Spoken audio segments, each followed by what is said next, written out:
अब समय है छत्तीसगढ़ की हर छोटी बड़ी खबरों पर फटाफट नजर डालने का। तो चलिए देखते हैं छत्तीसगढ़ की तमाम छोटी बड़ी खबरें फटाफट अंदाज में। दशहरा कार्यक्रम के दौरान पूर्व मंत्री बृजमोहन अग्रवाल ने दिया बड़ा बयान। कहा, 17 नवंबर को भ्रष्टाचार और अत्याचार के रावण का करना है दहन। तो वहीं सीएम भूपेश ने कहा कि किसी व्यक्ति में अगर अहंकार आ जाए तो होता है उसका नाश। साथ ही सीएम ने मतदान में सभी प्रदेश वासियों से की ज्यादा से ज्यादा भाग लेने की अपील। दंतेवाड़ा के बारसूर ब्लॉक अध्यक्ष अमूलकर नाग को कांग्रेस के अधिकृत प्रत्याशी छविंद्र कर्मा के खिलाफ चुनाव लड़ना पड़ा महंगा। कांग्रेस से बागी होकर निर्दलीय चुनाव लड़ने पर ब्लॉक अध्यक्ष को जिला कांग्रेस कमेटी ने 6 वर्ष के लिए कर दिया है निलंबित। मुंगेली जिले से जिला पंचायत सभापति और कांग्रेस नेत्री अंबालिका साहू ने पार्टी से इस्तीफा देने के बाद बीजेपी में लिया प्रवेश। उन्होंने भाजपा प्रभारी ओम माथुर से दिल्ली में मुलाकात कर भाजपा की ली सदस्यता। कांग्रेस पार्टी से टिकट नहीं मिलने से नाराज कांग्रेस नेत्री ने थामा बीजेपी का दामन। रायपुर के पीटीआई ग्राउंड में दिखे दो रावण, जिसे लेकर बीजेपी और कांग्रेस के बीच जमकर हुई बयानबाजी। दोनों ही पार्टियों ने एक दूसरे पर लगाया आरोप प्रत्यारोप। इन सब के बीच जनता को काफी परेशानियों का करना पड़ा सामना। राज्य में आदर्श आचार संहिता लागू होने से लेकर 23 अक्टूबर तक की स्थिति में 30 करोड़ 52 लाख से ज्यादा की अवैध धनराशि और वस्तुएं की गई है जब्त, जिसमें 8 करोड़ 13 लाख रुपए की नगद राशि है शामिल। प्रदेश में निगरानी दलों की सघन जांच की कार्रवाई लगातार है जारी। राजधानी के आजाद चौक थाना क्षेत्र में आचार संहिता के बीच बदमाशों ने चाकूबाजी की घटना को दिया अंजाम। आरोपियों ने पुरानी रंजिश को लेकर देर रात घर में घुसकर चाकू से हमला कर 2 महिला समेत 4 लोगों को किया घायल। वहीं पुलिस ने आरोपियों को कर लिया है गिरफ्तार। मनेंद्रगढ़ चिरमिरी भरतपुर जिले के मानपुर औंधी मुख्य मार्ग में नक्सलियों ने बैनर टांग कर चुनाव बहिष्कार का किया ऐलान। लगातार दूसरे दिन नक्सली बैनर पर्चे मिलने से इलाके में दहशत का है माहौल। बता दें कि बीजेपी नेता बिरजू तारम की हत्या के बाद से लगातार मिल रहे हैं नक्सली पर्चे।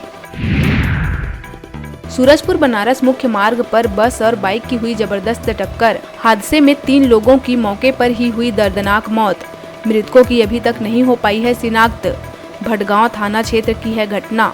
फिलहाल मामले की जांच में जुटी है पुलिस। लोरमी विधानसभा में सियासी घमासान हुआ शुरू। जोगी कांग्रेस ने 2 लोगों को जारी किया है बी फार्म। ऐसे में बड़ा सवाल ये उठता है कि कौन होगा पार्टी का प्रत्याशी। दोनों ने ही पार्टी से टिकट मिलने का किया है दावा। अब मनीष त्रिपाठी और सागर सिंह बैस के बीच फंसा हुआ है पेंच। हालांकि जेसीसीजे ने अभी तक अधिकृत प्रत्याशियों की सूची नहीं की है जारी।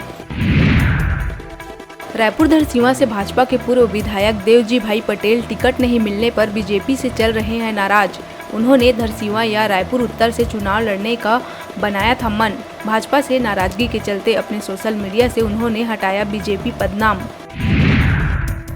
भाजपा ने बची हुई 4 सीटों बेमेतरा, कसडोल, अंबिकापुर और बेलतरा से अपने उम्मीदवारों की कर दी है घोषणा। चारों सीटों पर नए चेहरे को दिया गया है मौका। बेलतरा से भाजपा ने विधायक रजनीश सिंह का टिकट काटकर सुशांत शुक्ला को मैदान में उतारा है। वहीं अंबिकापुर से राजेश अग्रवाल, कसडोल से धनीराम धीवर और बेमेतरा से दीपेश साहू को बनाया गया है उम्मीदवार। नारायणपुर जिले के कच्चापाल गांव में बीते 1 साल से धरने पर बैठे हुए हैं सैकड़ों ग्रामीणों ने पूर्णतः चुनाव का किया है बहिष्कार। अपनी 3 सूत्रीय मांगों को लेकर धरने पर बैठे हुए हैं 55 से अधिक गांव के ग्रामीण। वहीं ग्रामीण सरकार पर अनदेखी का लगा रहे हैं आरोप और पूर्ण रूप से मतदान नहीं करने की कह रहे हैं बात। बिलासपुर में डीजे पर प्रतिबंध लगाने के बाद संचालकों ने देवी प्रतिमा विसर्जन की झांकी में डीजे बजाने से कर दिया है इनकार, जिससे नाराज दुर्गोत्सव समिति के पदाधिकारी और सदस्यों ने सिटी कोतवाली थाने का किया घेराव। अब डीजे बजाने की छूट नहीं मिली तो लोकल वाद्य यंत्र, ढोल ताशा और बैंड पर झांकी निकालने का लिया गया है निर्णय। बिलासपुर सिम्स की बदहाली और अव्यवस्था को लेकर हाईकोर्ट में दशहरा पर्व पर छुट्टी के दिन भी हुई सुनवाई।